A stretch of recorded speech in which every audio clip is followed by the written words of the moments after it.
the length in your battement tendus, you do have to be careful that you don't transfer your weight with your foot.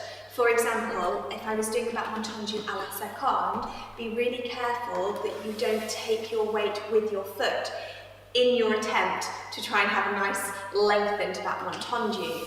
You will get the length in the battement tendu by pushing down into the floor.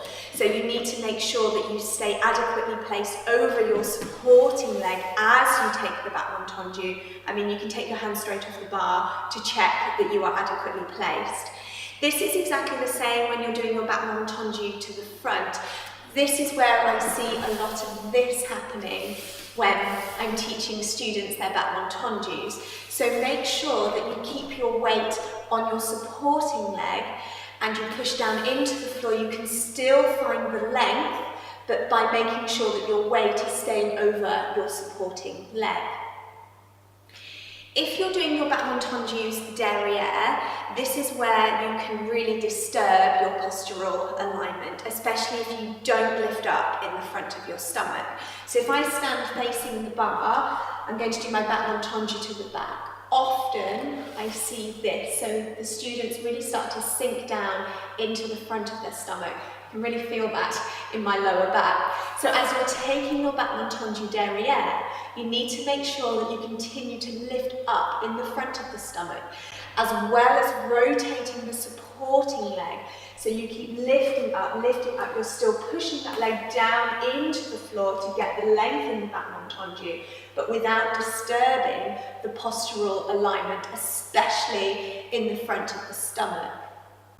This actually leads quite nicely onto postural alignment in general when you're doing your battement tendus. It is so important that you keep your hips nice and square, and I'm sure you hear that a lot in a ballet class about keeping those hips nice and square.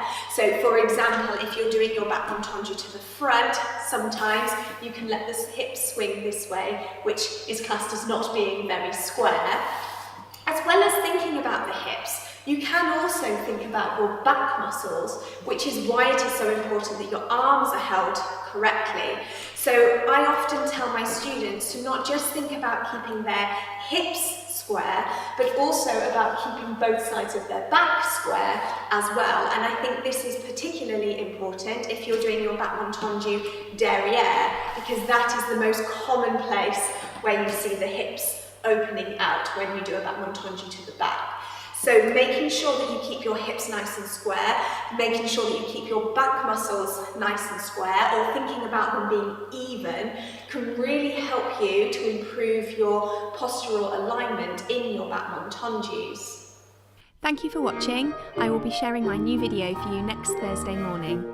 Please do comment below if you have any thoughts or questions, and I look forward to seeing you next week. Thank you for watching, and I hope that you have found this video useful. If you haven't already subscribed to my channel, then you can subscribe by clicking the icon below. The full-length videos can be found at my website, tipsonballettechnique.com. You can also choose your next video by clicking from the selection here. Thank you, and I hope to see you soon.